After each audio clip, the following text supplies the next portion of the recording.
Guys మనం last 2 వీడియోస్లో not null గురించి చూసాము, డిఫాల్ట్ గురించి చూసాము, అవునా? మనము ఈ వీడియోలో రెండింటిని మిక్స్ చేద్దాం గైస్, ఓకేనా? నాట్ నల్ ప్లస్ డిఫాల్ట్ని రెండింటిని మనం మిక్స్ చేసి చూద్దాం ఏమవుతుందో. ఫస్ట్ ఒక ఎగ్జాంపుల్ చూపిస్తా. టేబుల్ క్రియేట్ చేద్దాం. Create a table, let's A hat1 అని ఇస్తున్నా.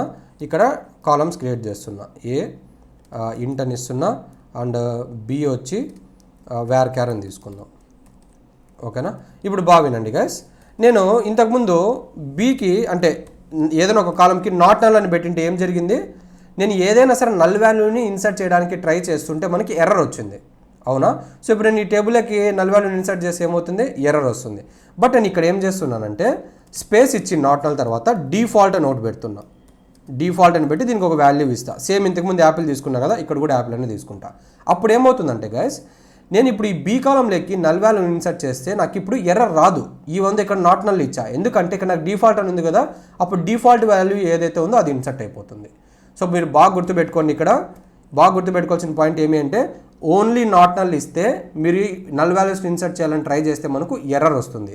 కానీ మీరు నాట్ నల్ ఇచ్చి పక్కన డిఫాల్ట్ అని ఇస్తే మీరు నల్ వాల్యూస్ ఇన్సర్ట్ చేయడానికి ట్రై చేస్తే అప్పుడు ఏమొస్తుంది, ఎర్రర్ రాదు. ఈ డిఫాల్ట్ వాల్యూ ఏదైతే ఉందో అది ఇన్సర్ట్ అయిపోతుంది, ఓకేనా? అండ్ ఇంకొక పాయింట్ ఏమి అంటే ఇంపార్టెంట్ పాయింట్, ఇక్కడ నేను 3 స్టార్స్ పెడుతున్నా. ఒక కాలంలో, ఓకేనా, ఒక కాలంకి ఎన్ని కన్స్ట్రెయింట్స్ అయినా ఇవ్వచ్చు, నో రెస్ట్రిక్షన్స్. ఇప్పుడు ఇంతకుముందు వీడియోస్లో అంతా నేను ఒక కాలంకి ఒక కన్స్ట్రెయింట్ ఇచ్చా కదా, యూనిక్ అని మాత్రమే ఇచ్చా, చెక్ అని మాత్రమే ఇచ్చా, నాట్ నల్ అని మాత్రమే ఇచ్చా, డిఫాల్ట్ అని మాత్రమే ఇచ్చా. కానీ ఇప్పుడు నేను బి అనే కాలంకి ఎన్ని కన్స్ట్రెయింట్స్ ఇచ్చా ఈ వీడియోలో, 2 ఇచ్చా, నాట్ నల్ డిఫాల్ట్, ఓకేనా? ఇలాగ 2 కన్స్ట్రెయింట్సే కాదు, మన సిచ్యువేషన్ తగ్గట్టుగా ఎన్ని కన్స్ట్రెయింట్స్ కావాల్సింటే అన్ని కన్స్ట్రెయింట్స్ అనేవి మనము ఒక కాలంకి ఇవ్వచ్చు, అది గుర్తుపెట్టుకోండి. సో ఇప్పుడు దీన్ని చెక్ చేద్దాము. సో ఇది రన్ చేస్తున్నా.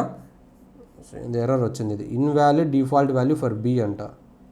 ఓ యా, ఇక్కడ నేను మ్యాక్సిమం 3 క్యారెక్టర్స్ అన్నా కదా, కానీ ఇక్కడ ఎన్ని క్యారెక్టర్స్ ఇచ్చాను, 5 ఇచ్చా. సో నేను ఇక్కడ 2 తీసేస్తున్నా, ఇప్పుడు 3 ఉన్నాయి.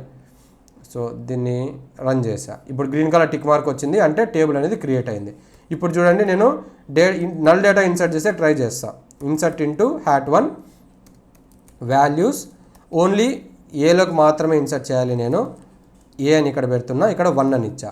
ఇప్పుడు ఏమొస్తుంది గైస్, నాకు ఇంతకుముందు అయితే ఎర్రర్ వచ్చింది, ఇక్కడ నాట్ నల్ ఉంది కాబట్టి. కానీ ఇక్కడ నాకు డిఫాల్ట్ ఉంది కదా, ఇక్కడ నుంచి ఎర్రర్ రాదు. ఏం వెళ్తుంది, ఈ యాప్ అనేది స్టోర్ అవుతుంది బీలో. అబ్జర్వ్ చేయండి, ఒకటేసారి సెలెక్ట్ కూడా రాసేస్తాను. Select star from hat1. ఇప్పుడు దీన్ని మొత్తాన్ని సెలెక్ట్ చేసుకొని రన్ చేస్తున్నా. ఇక్కడ అబ్జర్వ్ చేయండి గైస్, నాకు ఏమొచ్చింది, ఇక్కడ 1 అని వచ్చింది, యాప్ అని వచ్చింది. మనం బీలోకి ఇన్సర్ట్ చేయలే కదా, అయినా ఎందుకు వచ్చింది యాప్ అని, ఇక్కడ డిఫాల్ట్ వాల్యూ ఇచ్చా కాబట్టి. ఇక్కడ నాట్ నల్ ఉంది కదా, అయినా మనకి ఎర్రర్ ఎందుకు రాలేదు, ఇక్కడ డిఫాల్ట్ అని ఉంటే మనకి ఎర్రర్ రాదు, నల్ వాల్యూ బదులు యాప్ అనేది వెళ్ళిపోతుంది.